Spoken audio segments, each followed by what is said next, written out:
Là où la lumière du succès brille, il y a toujours une ombre. Machiavel l'avait compris.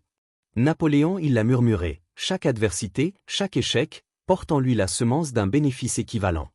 Aujourd'hui, tu vas découvrir les 15 lois les plus sombres du pouvoir, celles que les génies utilisent pour devancer les foules. La question est, es-tu prêt à regarder dans l'ombre pour illuminer ton propre destin? Imagine une salle de banquet, au cœur d'un château médiéval. Les chandelles projettent des ombres dansantes contre les murs de pierre. Les seigneurs rient, les musiciens jouent, mais dans cette mascarade, le plus puissant n'est pas celui qui brandit l'épée, c'est celui qui cache son visage. Le roi est là, vêtu d'une armure dorée, et sur son visage, un masque ouvragé. Nul ne sait à quoi il ressemble. Aux yeux de tous, il n'est qu'une silhouette mystérieuse, une voix grave qui ordonne, un regard invisible qui juge. Ses ennemis complotent, mais ils complotent dans le vide. Contre qui s'opposent-ils réellement, s'ils ne connaissent même pas celui qu'ils affrontent? Machiavel aurait souri devant cette image. Car le masque n'est pas un simple accessoire. C'est une arme silencieuse. Il déroute, il déplace l'attention, il empêche l'adversaire de viser ton cœur. Et Napoléon Hill, des siècles plus tard, nous rappelle, une victoire est née dans l'esprit avant d'être gagnée sur le champ de bataille. Celui qui maîtrise son image, qui choisit quel reflet offrir au monde, possède déjà un avantage invisible. Mais laisse-moi t'entraîner plus loin. Le masque ne vit pas seulement dans les contes ou les palais anciens. Il vit encore aujourd'hui. Dans les couloirs froids des entreprises, un dirigeant enfile le masque de la confiance absolue, alors que son âme tremble de doute. Dans les rues, un artiste arbore le masque de l'indifférence, alors que chaque critique lacère son cœur. Dans les familles, combien d'hommes et de femmes portent un masque de force, cachant des blessures que personne ne doit voir? Le masque n'est pas toujours un mensonge. Parfois, il est un bouclier. Une protection contre la cruauté du monde. Et pourtant, toi qui écoutes ces mots, combien de fois as-tu refusé de porter ce masque? Par orgueil? Par naïveté? As-tu déjà montré ton vrai visage à des mains qui n'attendaient que ça, pour le briser? Ferme les yeux un instant. Imagine que tu es sur une scène de théâtre. Les projecteurs sont braqués sur toi. Le public observe, scrute chaque geste. Si tu te présentes nu, sans rôle, sans filtre, tu offres au spectateur le pouvoir de te définir, de t'écraser d'un seul rire. Mais si tu avances masqué, c'est toi qui choisis l'histoire. C'est toi qui écris ton rôle. Et c'est toi qui décides quand, et à qui, montrer ton véritable visage. Le masque, c'est la distance entre ce que tu es, et ce que le monde croit que tu es. Les génies de l'histoire ont toujours su jouer avec cette distance. Napoléon Bonaparte, encore obscur lieutenant, se tenait droit, parlait comme un empereur, et déjà, ces hommes voyaient en lui une figure plus grande que nature. Steve Jobs, habillé simplement en col roulé noir, portait pourtant un masque de prophète de la technologie. Chaque mot, chaque silence, façonnait l'illusion d'une vision infaillible. Et Machiavel lui-même écrivait des vérités tranchantes, tout en masquant ses intentions derrière l'art du conseiller loyal. Regarde le monde autour de toi. Chaque réseau social est un bal masqué. Certains portent le masque de la richesse, d'autres celui du bonheur permanent. Tu sais qu'ils mentent. Tu sais qu'ils souffrent. Et pourtant, leur masque manipule ton regard. Le masque n'est pas une tromperie, c'est une stratégie. Mais écoute bien, le masque ne doit pas t'engloutir. Car celui qui oublie son vrai visage derrière ses rôles devient prisonnier de ses propres illusions. Le danger n'est pas dans le port du masque, mais dans l'oubli de ce qu'il protège. Alors je te demande, toi qui es là, en silence, combien de masques as-tu refusé de porter, par orgueil, alors qu'ils auraient pu protéger ton rêve, et combien de fois as-tu offert ton vrai visage à ceux qui n'ont fait que le déchirer? Et si la clé de ton prochain triomphe n'était pas d'enlever ton masque, mais de choisir le bon? Dans les cours royales, il y avait une règle tacite. Parler trop clairement, c'était signer son arrêt de mort. Les mots étaient des épées, mais aussi des pièges. Celui qui s'exprimait sans détour laissait ses ennemis connaître ses limites, ses intentions, ses faiblesses. Celui qui cultivait l'ambiguïté, au contraire, devenait insaisissable, comme une fumée qui échappe à la main. Machiavel le savait, la vérité crue peut être une lame trop tranchante, qui finit par couper celui qui la tient. Et Napoléon Hill, dans un autre langage, murmurait, « Plus grand est l'obstacle, plus grande est la gloire de le surmonter. » Or, parfois, l'obstacle n'est pas extérieur, c'est la clarté de ta propre parole. Mais toi qui écoutes, as-tu déjà offert ta vérité nue, croyant qu'elle serait respectée, alors qu'elle fut piétinée? As-tu déjà mis ton cœur sur la table, croyant que ta sincérité serait une arme, mais découvrant qu'elle n'était qu'une offrande à tes bourreaux? Regarde autour de toi. Le monde célèbre la transparence, mais en réalité, il l'exploite. L'homme qui expose tout de lui-même se livre à des prédateurs invisibles. Celui qui voile ses pensées, qui garde une part de mystère, devient imprévisible et donc intouchable. L'ambiguïté n'est pas un mensonge. Elle est une danse subtile entre ombre et lumière. Elle est cet art de dire sans dire. De laisser entendre sans confirmer. De sourire en silence pendant que l'autre croit avoir compris. Ferme les yeux. Imagine deux conseillers devant un roi. Le premier parle clairement, « Votre Majesté, l'ennemi attaquera demain ». Le roi entend, se souvient, et le condamne s'il a tort. Le second dit, « Votre Majesté, l'orage se lève à l'horizon ». Ceux qui n'érigent pas leur muraille en temps de paix, le regretteront quand le tonnerre éclatera. Le roi médite. L'ambiguïté protège le conseiller. Le sens reste ouvert, insaisissable, hors de portée du jugement. Demande-toi, combien de fois ton besoin d'être compris t'a condamné à être jugé? Combien de fois as-tu parlé avec trop de clarté, croyant gagner la confiance, mais ne récoltant que la trahison? Et combien de fois as-tu souhaité pouvoir retirer tes paroles de la bouche de ceux qui les ont entendues? L'ambiguïté est un voile. Et ce voile n'étouffe pas ta vérité, il la protège jusqu'à ce qu'elle soit mûre. Car une vérité dévoilée trop tôt peut être un fruit encore amer, rejeté par ceux qui l'entendent. Mais une vérité couverte, enveloppée, symbolique, poétique, peut traverser les âges sans jamais être détruite. Songe aux prophètes, aux philosophes, aux poètes. Ont-ils toujours parlé clairement? Non. Ils ont parlé en paraboles, en métaphores, en énigmes. Parce qu'ils savaient, l'esprit humain rejette ce qui le bouscule trop directement. Il faut envelopper le feu pour que la main ose le recevoir. Et toi? Quand as-tu offert ta vérité nue, alors que tu aurais dû la voiler pour qu'elle survive? Quand as-tu crié ton rêve, alors qu'il aurait dû rester secret jusqu'à ce qu'il prenne racine? Quand as-tu exposé ton cœur à ceux qui n'attendaient que l'occasion de le déchirer? L'ambiguïté n'est pas une fuite. Elle est une forme de sagesse. Elle ne dit pas « je mens ». Elle dit « je choisis quand et à qui je révèle la profondeur de ce que je suis ». Les génies de l'histoire l'ont compris. Les hommes ordinaires veulent être compris immédiatement. Les puissants, eux, savent qu'être compris trop tôt, c'est être détruit trop vite. Alors retiens ceci, si tes mots sont des flèches, qu'ils ne partent jamais sans carquois. Si ton cœur est un diamant, qu'il reste voilé jusqu'à ce que quelqu'un soit digne de sa lumière. Et si ton rêve est un trône invisible, protège-le par le silence de l'ambiguïté, jusqu'au jour où tu seras prêt à t'asseoir dessus. Écoute ces mots comme on écoute le battement d'un tambour dans une nuit de guerre. Tout commence par une flamme. Pas une étincelle timide, non. Une flamme qui consume, qui brûle, qui refuse de s'éteindre. Napoléon il le répétait sans relâche, le point de départ de toute réalisation est le désir ardent. Pas le souhait fragile. Pas l'envie passagère.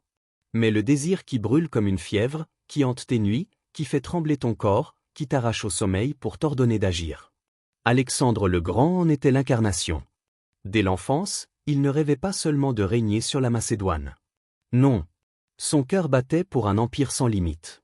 Chaque victoire nourrissait le brasier. Mais ce feu, indomptable, l'a conduit à la grandeur, puis à sa perte. Car un feu qui n'est pas maîtrisé dévore celui qui l'a allumé.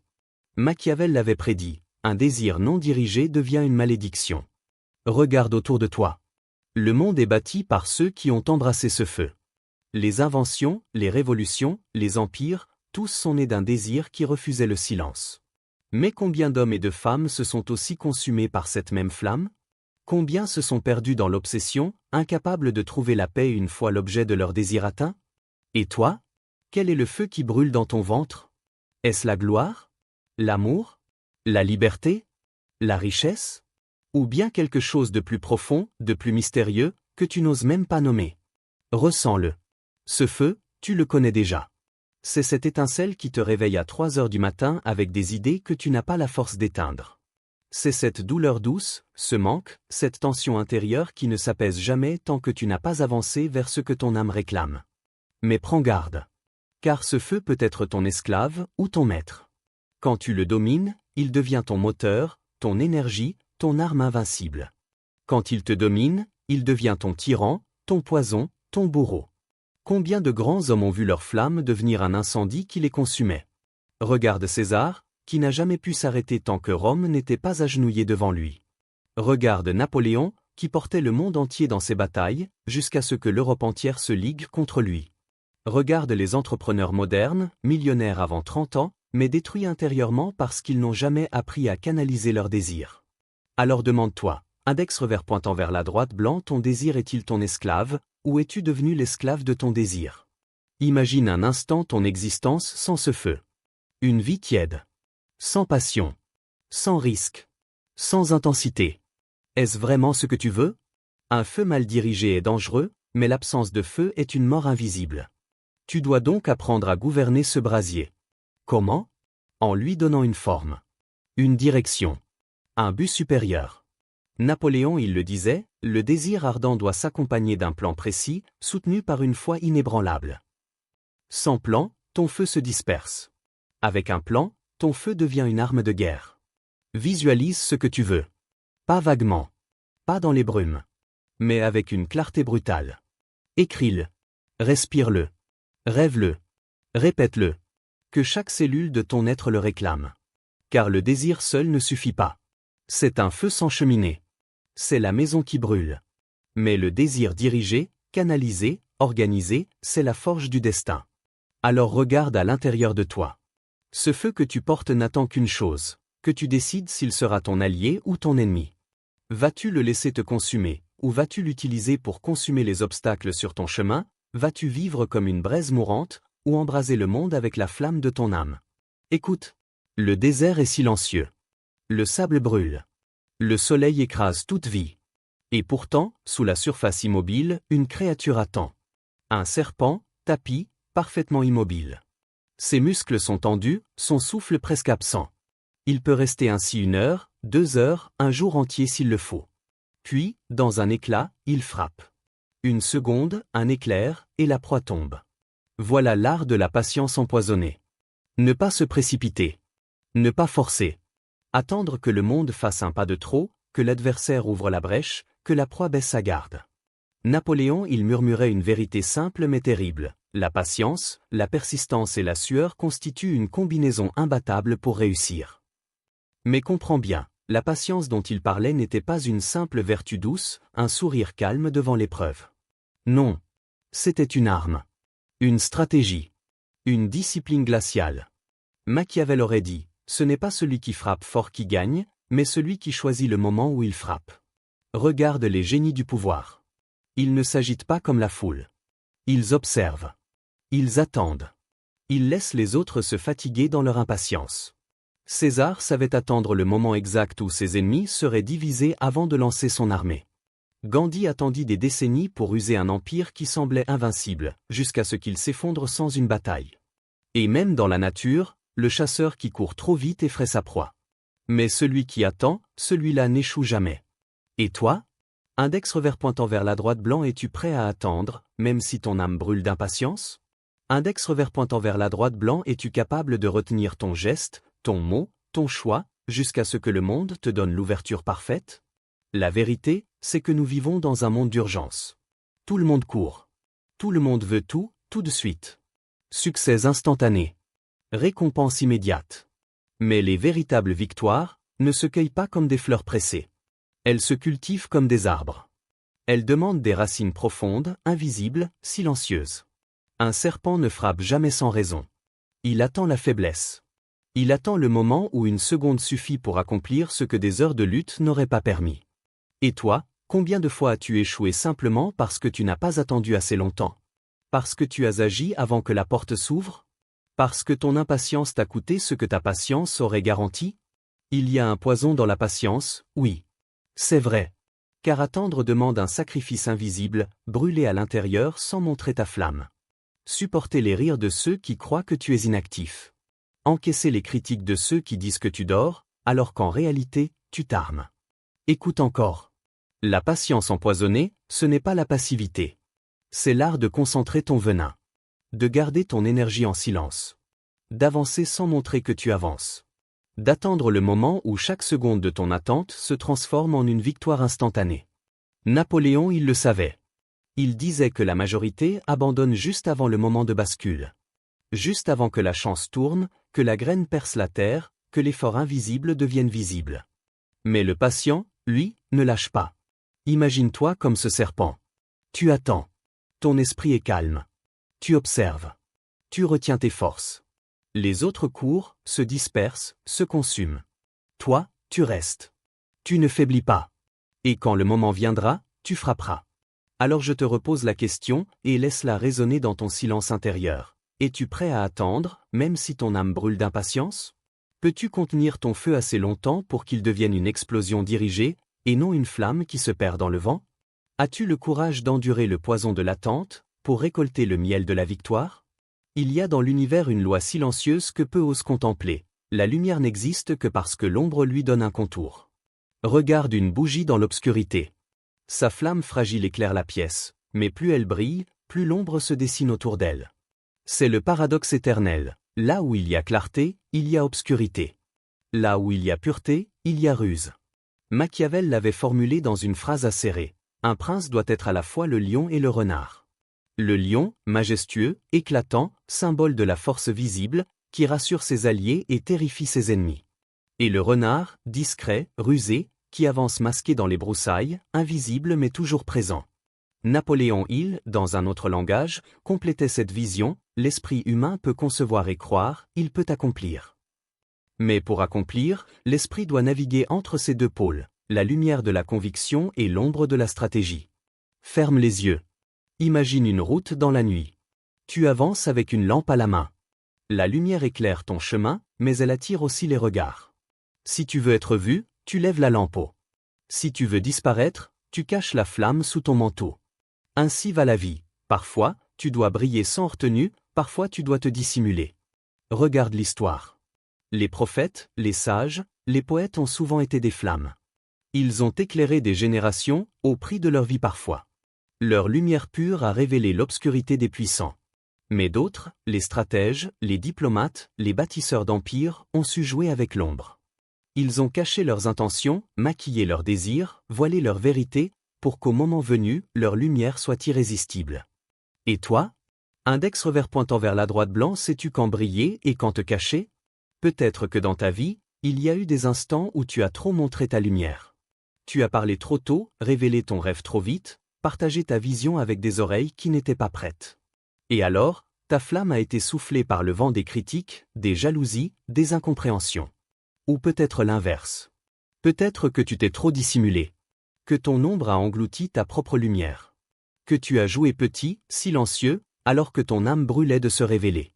La vérité, c'est que la grandeur n'est ni dans la lumière totale ni dans l'ombre totale.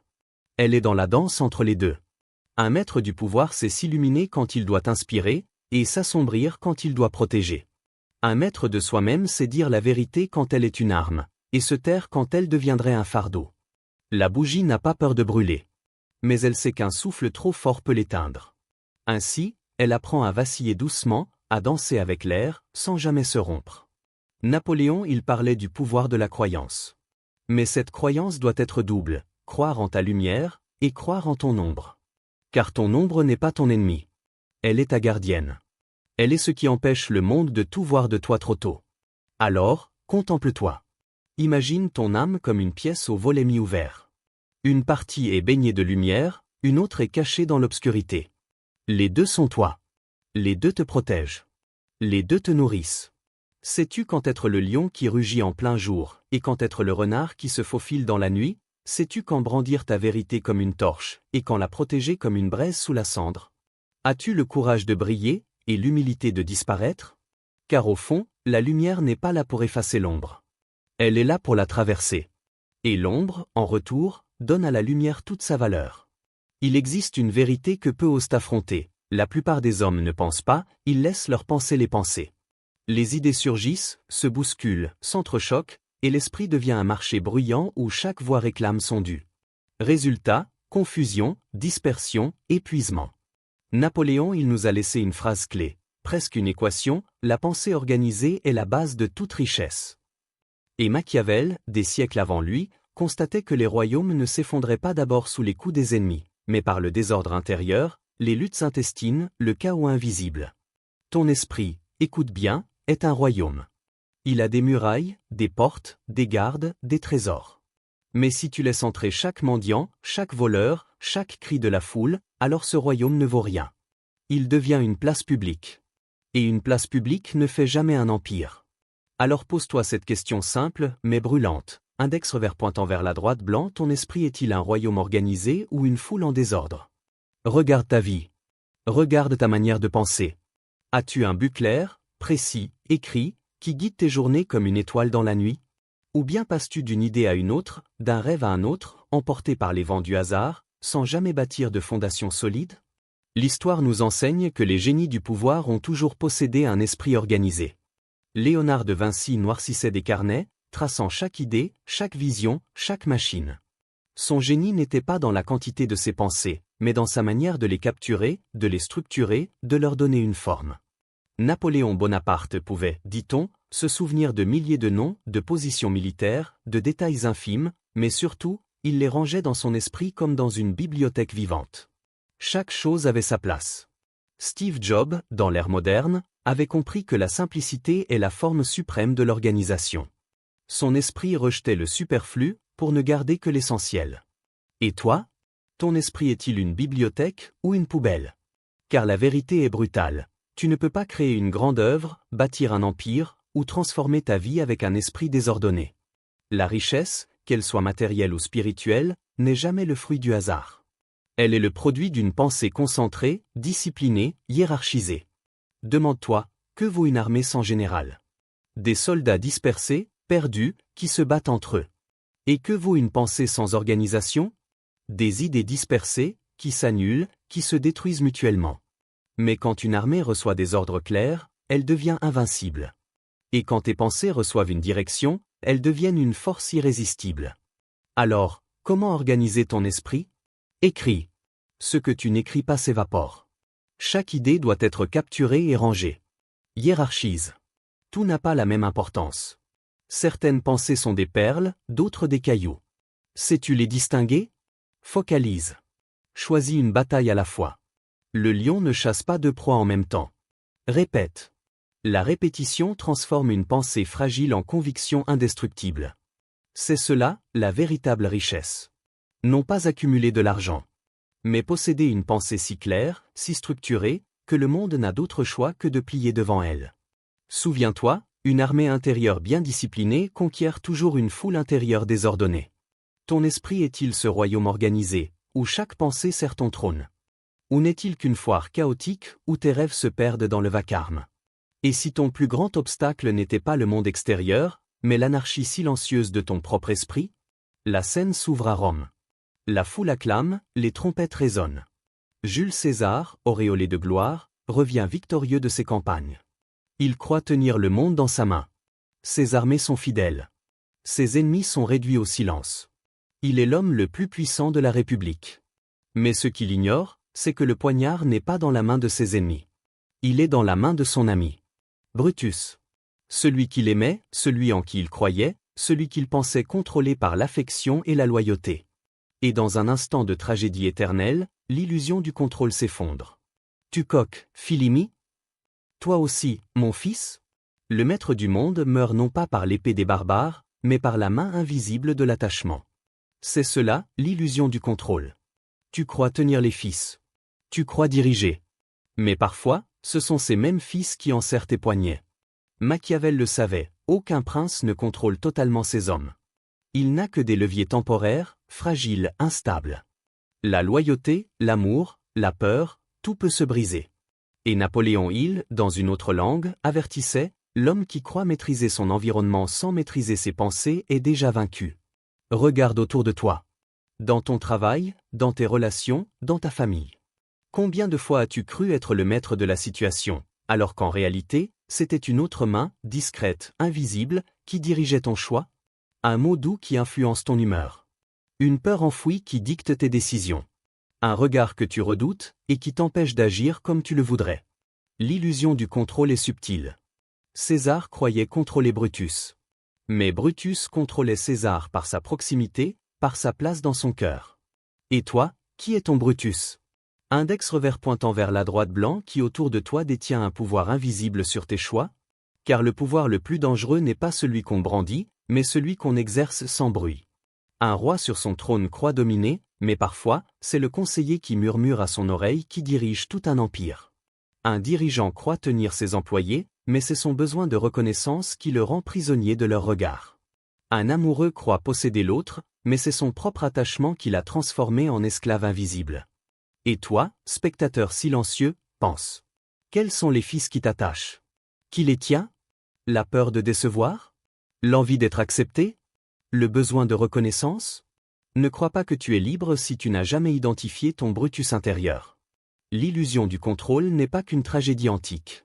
Elle est une pièce qui se joue encore aujourd'hui, dans chaque bureau, chaque maison, chaque rue. Tu crois commander, mais souvent, tu obéis. Tu crois diriger, mais tu es dirigé. Tu crois tenir les rênes, mais tu es attaché à une bride invisible. Regarde César, encore une fois. Son empire était immense, mais son cœur était vulnérable. Et c'est par là qu'il a été conquis. Ce n'est pas son épée qui a échoué. Ce n'est pas son armée qui l'a trahi. C'est son aveuglement. Et toi, où es-tu aveugle? Qui as-tu laissé si près de ton cœur qu'il pourrait le transpercer d'un mot, d'un geste, d'un silence? Qui autour de toi détient ce pouvoir invisible sur tes choix? Es-tu vraiment le maître de ton royaume intérieur, ou es-tu un empereur trompé par son propre entourage? Il y a des forces dans ce monde que l'homme craint plus que tout, la tempête, le tremblement de terre, le feu déchaîné. Parce que le chaos, c'est l'effondrement des repères. C'est le moment où les règles s'écroulent, où plus rien ne tient, où tout devient incertain. Mais ce que la foule redoute, les génies du pouvoir l'embrassent. Napoléon il le dit avec une clarté brutale, chaque crise porte une opportunité. Et Machiavel l'avait compris avant lui, le désordre est une arme, un théâtre où naît la domination. Regarde l'histoire. Quand les révolutions éclatent, ce ne sont pas les plus vertueux qui montent sur le trône, mais les plus habiles à dompter le chaos. Robespierre, Napoléon, Lénine, tous ont émergé de la confusion des masses. Ils n'ont pas fui le désordre, ils l'ont façonné. Les génies savent une chose que les autres ignorent, le chaos n'est pas la fin. C'est la matière brute d'un nouvel ordre. Là où les hommes crient, tremblent et fuient, eux construisent. Là où tout le monde voit destruction, eux voient fondation. Imagine une tempête en mer. Les marins ordinaires paniquent, prient pour survivre. Mais le capitaine qui connaît les courants, qui lit le ciel, qui sait que derrière l'ouragan se trouve un vent qui le propulsera plus vite que jamais, celui-là transforme la catastrophe en victoire. Et toi? Index revers pointant vers la droite blanc, oses-tu transformer le chaos en tremplin? Car la vérité, c'est que tu rencontres déjà le chaos dans ta propre vie. Le chaos des relations qui se brisent. Le chaos de la carrière qui s'effondre. Le chaos des doutes qui secouent ton esprit. Tu peux t'y noyer, ou tu peux en faire un levier. Les puissants n'attendent pas que le chaos cesse. Ils l'amplifient, parfois. Ils sèment la confusion volontairement. Parce qu'ils savent, celui qui apporte une solution devient le sauveur. Crée le problème, et tu seras celui que tous supplieront pour la solution. Mais attention, le chaos est une arme à double tranchant. Si tu le libères sans savoir le diriger, il te détruira. Comme un feu sauvage, il ne distingue pas ton ennemi de toi. Alors, il te faut apprendre l'art du chaos contrôlé. C'est cela que Machiavel appelait la vertu du prince. Non pas créer le désordre pour le plaisir, mais savoir l'utiliser pour se renforcer. Un dirigeant sage laisse parfois ses ennemis se consumer dans leur propre confusion, puis apparaît comme la lumière qui ramène l'ordre. Le chaos, c'est la peur. Mais dans cette peur, il y a une brèche. Quand tout s'écroule, les esprits cherchent un guide. Quand tout tremble, les foules cherchent une voie stable. Si tu deviens cette voie, si tu incarnes ce pilier au milieu de la tempête, alors le chaos te couronne. Alors demande-toi, as-tu appris à rester debout quand tout s'effondre autour de toi? As-tu la force de sourire quand la foule panique? As-tu ce calme terrible du stratège qui sait que le désordre n'est pas sa fin, mais son commencement? Souviens-toi, le monde appartient à ceux qui transforment les tempêtes en routes nouvelles. Dans une vaste forêt, deux figures régnaient. Le renard, mince, rusé, aux yeux perçants, qui connaissait chaque sentier, chaque piège, chaque rumeur du vent. Et le lion, immense, au rugissement qui faisait trembler les arbres, dont la simple présence imposait le silence et la peur. Les animaux de la forêt les observaient. Certains admiraient la force brute du lion. D'autres craignaient la ruse du renard. Mais Machiavel l'avait compris avant tous, il faut être le renard pour éviter les pièges et le lion pour effrayer les loups. Car la vérité est là, la ruse seule se brise devant la violence. Et la force seule s'écroule devant les pièges invisibles. Celui qui veut durer doit apprendre à être les deux. Napoléon Hill, dans un langage différent mais avec la même puissance, murmurait « L'homme qui abandonne ne gagne jamais, et le gagnant n'abandonne jamais ». Autrement dit, le lion rugit pour avancer, le renard esquive pour survivre, et ensemble ils ne cèdent jamais. Mais toi, qui es-tu dans ta propre forêt intérieure? Es-tu le renard rusé, le lion fort, ou la proie inconsciente? Regarde bien. La proie inconsciente vit dans l'illusion. Elle croit que le monde est paisible, qu'aucun piège ne l'attend. Elle broute, tête baissée, jusqu'au jour où les crocs se referment.